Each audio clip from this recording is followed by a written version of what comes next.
Et c'est important pour un chef de cuisiner des plats locaux, des ingrédients locaux. C'est important tout à fait de valoriser l'artisanat de proximité et tous les artisans de Sarthe qui travaillent durement pour pouvoir nous faire des bons et beaux produits. Parce que moi je ne suis pas un simple cuisinier, je suis un sublimateur de produits puisque si les plats que je propose sont bons, c'est en grande partie grâce aux producteurs et aux artisans qui sont devant moi. Alors vous allez mettre en œuvre du cochon, du porc, c'est ça? Mais pas seulement.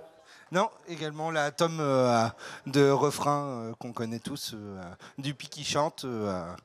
Donc on est vraiment sur des produits typiquement sartois, pure Sarthe. Voilà, on est effectivement dans la Sarthe pure avec le Bellifontain, Nicolas Russia, qui a mis donc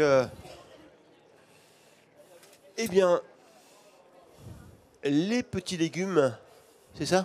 Tout à fait. Céleri cuit au bouillon, donc un céleri que j'ai épluché, taillé en petits cubes, et ensuite rôti dans un beurre noisette tout d'abord, avant de pouvoir le couvrir de bouillon de légumes et de le laisser cuire tranquillement jusqu'à ce que tout le liquide se soit évaporé pour avoir quelque chose de bien confit et bien gourmand. Et donc ça va accompagner notre échine roulée. Alors, j'ai déjà un petit peu travaillé en amont de manière à ce qu'on soit rapide et efficace pour la dégustation. Mais j'en ai gardé un morceau pour pouvoir vous montrer tout ce que j'ai mis en œuvre avant que je n'arrive. Alors, là, on aperçoit le refrain. On aperçoit le refrain. L'échine que j'ai désépaissie, donc j'ai pris mon morceau d'échine que j'ai déroulé en tranchant pour pouvoir avoir une lamelle fine et homogène.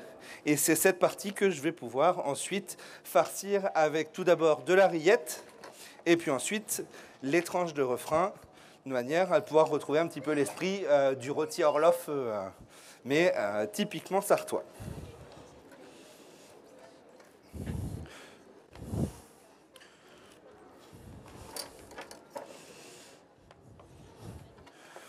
Donc les rillettes, je les ai étalées de manière à avoir quelque chose qui soit bien fin, aussi épais que la tranche d'échine. Pour une question de facilité, j'avais tout préparé sur des papiers de manière à ce que le montage soit rapide. On laisse 2-3 cm de manière à ce qu'on puisse la rouler facilement. Et puis ensuite, on va pouvoir venir mettre nos lamelles de refrain pour pouvoir faire un mini sandwich. Ok, ensuite, on va pouvoir la rouler. Donc, je viens prendre l'ensemble de mes produits pour pouvoir avoir quelque chose qui s'enchevêtre bien. Voilà, on obtient donc... Et puis après, on a un joli petit rôti. Un joli rôti, effectivement, fourré au refrain et aux rillettes. Voilà. Et de manière à ce que ça ne se déroule pas pendant la... Pardon, excusez-moi. Hop. Pendant la cuisson, on va pouvoir crépiner. Alors, c'est-à-dire? Donc la crépine, c'est la membrane qui est présente dans tous les mammifères qui permet de pouvoir séparer les organes vitaux des organes digestifs. Et donc c'est ce qu'on met sur, on retrouve notamment sur les pâtés ou les petits choux farcis. Donc je l'avais mis dans de l'eau froide pour pouvoir la faire dégorger de manière à ce qu'elle soit bien blanche. Hop, mon rôti, je le décale le temps de pouvoir étaler la crépine.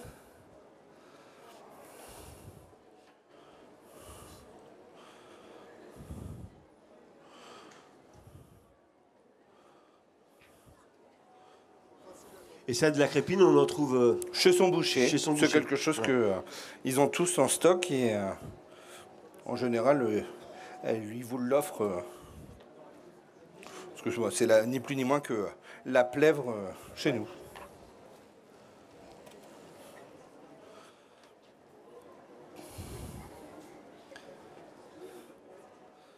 Et ça, c'est ce qui permettra donc de bien tenir... Ça va permettre de pouvoir en effet maintenir tous mes éléments de manière à ce que pendant la cuisson, ça ne se défasse pas et on ne se retrouve pas avec quelque chose qui se déroule dans le four. Donc au milieu de ma crépine, je viens placer mon rôti. Je viens bien l'enrober pour pouvoir masquer toutes les faces.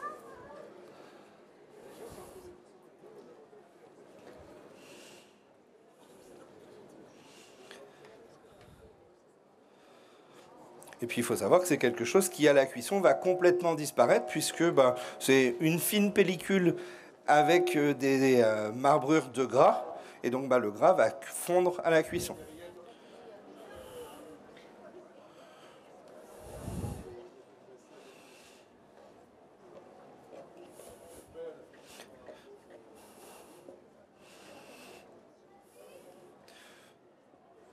Donc notre petit rôti est prêt. Ensuite, au restaurant, avant d'arriver, j'ai rôti tous les rôtis que j'avais préparés d'avance de manière à pouvoir colorer et créer une jolie caramélisation sur l'intégralité de la périphérie du morceau. Et ensuite, je l'ai cuit pendant 1h15 à 110 degrés de manière à avoir une cuisson longue et progressive pour ne pas faire fondre le refrain et pour ne pas perdre le gras de la rillette. Parce que malgré tout, on veut quelque chose qui soit riche et gourmand. Voilà, donc une cuisson lente, on l'a dit, 1h15 à 100 degrés. Et on obtient donc son rôti qui est cuit. Exactement. La crépine qui a fondu. Et ensuite, on le découpe, c'est ça? Tout à fait, en petites lamelles. Et ensuite, on stack, donc on va colorer les deux côtés de nos tranches pour pouvoir avoir quelque chose où on ait cette caramélisation sur l'intégralité du morceau. Et on se retrouve avec des petits morceaux comme ceci. Notre risotto de céleri va être prêt. Ouais. Enfin, céleri au bouillon parce qu'il n'y a pas de crème, donc on ne peut pas appeler ça risotto. Et puis on va pouvoir passer à la dégustation. Et ça, c'est une recette que vous mettez en œuvre chez vous, au Bellifontaine? Tout à fait. Ouais. C'est une recette que j'avais initialement fait à la base pour le Printemps des Rillettes, pour participer au concours de cuisine il y a 5 ans maintenant. Et puis que je propose de temps en temps au restaurant sur la formule de bistrot du déjeuner.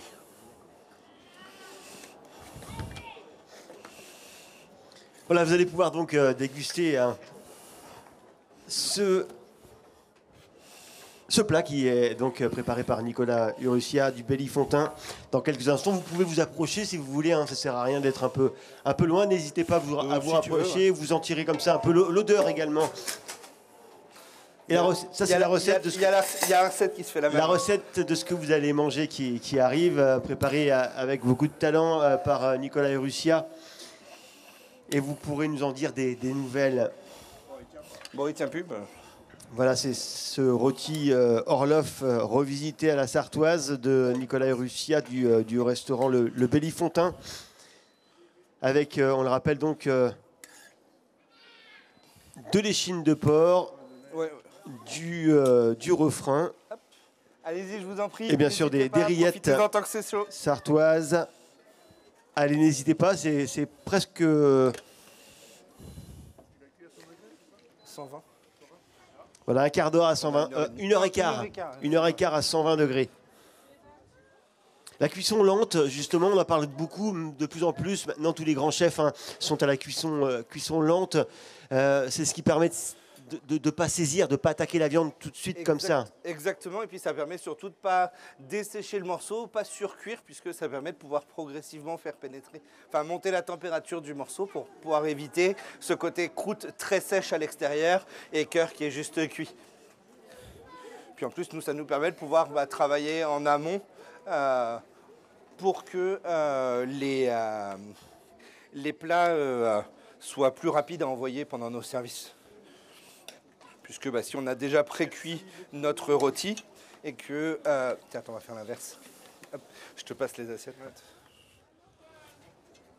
Donc oui, quand on a pré-cuit notre morceau, il ne nous reste plus que la finalisation avec le rôtissage de nos tranches et ça nous permet de pouvoir avoir quelque chose qui est bien plus facile à mettre en œuvre.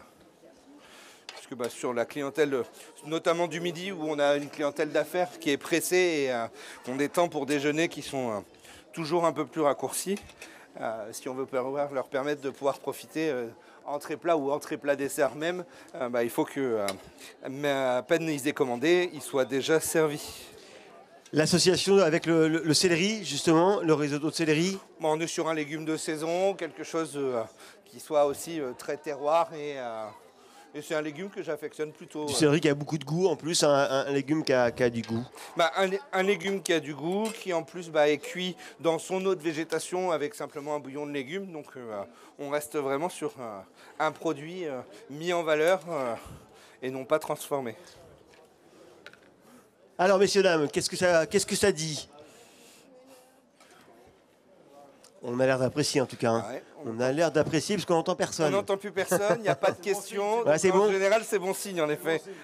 Allez, je vais aller recueillir 2-3 impressions. Monsieur, voilà, dites-moi ce que vous en pensez. Bah, c'est très bon. C'est le principal. Ouais, original. Ouais, très original. Le mélange. Vous avez goûté? Il y a du céleri, ouais. Le céleri, et puis là, c'est du rôti du porc, en fait, de l'échine de porc avec des rillettes. Je vous en prie, vous pouvez prendre. Et du fromage, du refrain. Voilà, la recette est ici, hein, sur la table. Madame, vous avez l'air d'apprécier. Oui, mais j'ai plus de voix, donc. Ah, plus de voix, on va pas l'embêter, la dame, alors. Messieurs, dames, vous venez de terminer votre assiette. Un mot. Allez. Oui, bah oui, c'est très très bon. Mis à part ça, j'aime bien le principe de couper le céleri en tout petits carrés comme ça. Madame? Non, c'est bon, merci, c'était délicieux, mais merci. Voilà, bon, en tout cas, tout le monde apprécie, a priori, Nicolas Erussia, pour ce... ça valait le coup. Hein. Ce plat qui tombe à point nommé, hein, pour ceux qui auraient envie. N'hésitez pas, hein, vous pouvez venir goûter. Et ben là, voilà. Avec des rillettes de chez Com, bien sûr. Bien évidemment. Élu meilleure rillette salaisonnier 2025.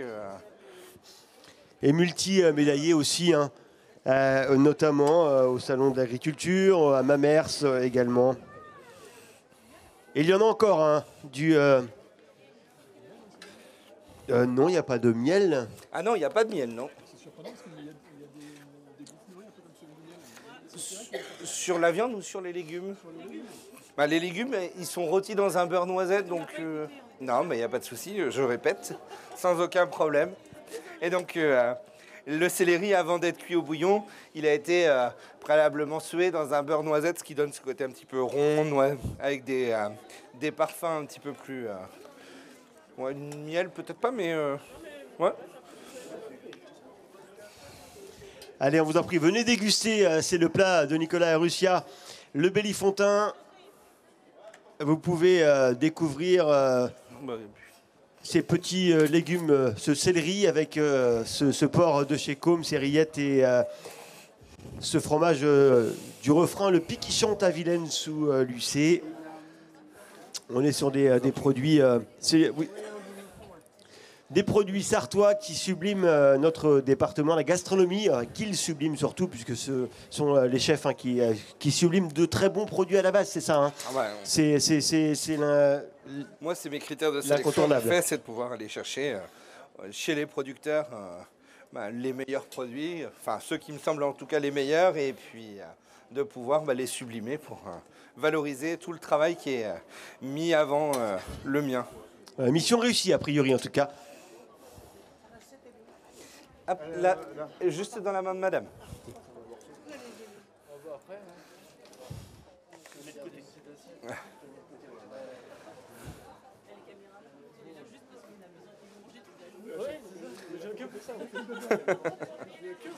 Ouais. Bien raison. Puis là, ça serait dommage de passer à côté. Ah bah oui. Approchez, mesdames. Vous allez découvrir le rôti Orloff façon Nicolas Erussia. Pendant que c'est chaud, du céleri, du porc de chez Com, du fromage, le refrain de Vilaine sous Lucé, le Piquichante, et puis des rillettes également à l'intérieur. Un bon plat comme on les aime. Et si on pouvait l'accompagner, Nicolas, avec quel vin on accompagnerait ce plat? Si on reste simplement sur mes goûts, un pinot Donis serait parfait. Ce côté un petit peu poivré Un petit Pinot de Nice il y avait Christophe Croizard tout à l'heure, il est peut-être parti, je crois, mais... Il en fait, oui, il en fait, effectivement. Ouais. Alors le Pinot de Nice, oui, hein, pour ceux qui ne savent pas, c'est bien sûr le Nice, hein, le Pinot de Nice, c'est bien sûr le cépage qui façonne donc ce vin, le Pinot de Nice, cépage sud-sartois, un rouge léger, transparent et poivré et qui se déguste à 12 degrés, allez. Bien frais, en tout cas. Plutôt, ouais. Au contraire du chenin qui lui fera du blanc et fera le janière. Dites-moi, madame, je vous en prie. Bonjour. Vous disiez tout à l'heure, le rôti, on le laissait cuire à 110 degrés pendant 1h15, ouais. Je voyais ça fait 172 minutes. Oui, parce que moi, je vous ai mis une façon rapide à la maison. On n'a pas forcément toujours le temps de pouvoir anticiper les choses. Mais voilà, soit une fois qu'il a bien caramélisé, soit on le met à basse température beaucoup plus longtemps parce qu'il va falloir que la température pénètre jusqu'au cœur du morceau, soit une cuisson un petit peu plus agressive, et puis après on le laisse reposer 3-4 minutes avant de le découper, et ça marche aussi. Voilà, et puis il ne faut pas hésiter, si vous n'avez pas envie de vous embêter à cuisiner à la maison, le Bellifontain vous accueille du lundi au vendredi pour le déjeuner et le dîner bien entendu, et le week-end en privatisation. Et donc vous boudez l'établissement depuis? Non, je ne savais pas que ça avait changé. Si. Bon, ça sera avec plaisir en tout cas que je vous accueillerai à la prochaine occasion. Merci.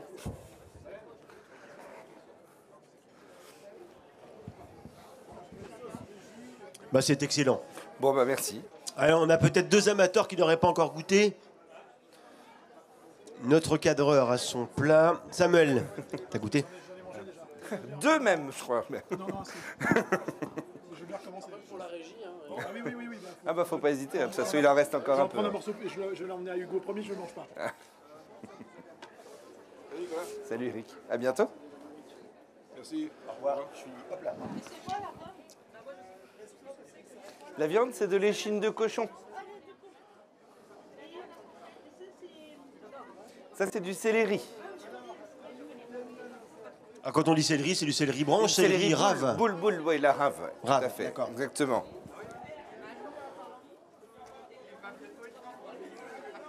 C'est plus résistant à la température et sur les cuissons longues. On pourrait très bien faire la même chose avec du céleri branche, mais par contre, il faut bien penser à enlever les fibres. On casse d'abord pour pouvoir enlever les fibres de manière à ce que ça soit plus agréable à la dégustation. Et puis ensuite, la même série, on coupe en petits cubes. Et là, il n'y aura même pas besoin de rajouter de bouillon, ou très peu en tout cas, pour pouvoir garder un petit côté un peu croquant, parce que autrement, ça va finir puré dans la gamelle. Et là, la cuisson, c'est combien du coup? C'est un bon quart d'heure, 20 minutes. Ah oui, d'accord. C'est pas très très long. Et puis en plus, comme le céleri, c'est une racine qui supporte bien la cuisson, on a quelque chose qu'on peut cuire rapidement à grosse ébullition. Bah, madame, il en reste si vous voulez. Je vous en prie. Allez, vous arrivez bien. Parfait. Voilà. Regardez. C'est quoi, c'est du rillon? C'est de l'échine de cochon. C'est un rouleau d'échine de cochon, refrain et rillettes avec du céleri. Tenez, je vous laisse prendre la petite assiette si vous voulez. Répétez-moi ça. C'est... Pardon, excusez-moi. C'est de l'échine de cochon que j'ai découpé pour pouvoir avoir quelque chose de plat et fin, dans lequel j'ai garni avec de la rillette et du refrain, la tome de vache sartoise. C'est un petit peu dans l'esprit du rôti Orloff, mais en pur sartois.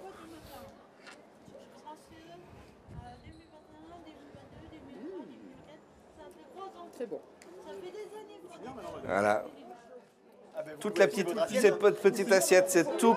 Eh ben, vous avez fait une grande marche maintenant, regardez.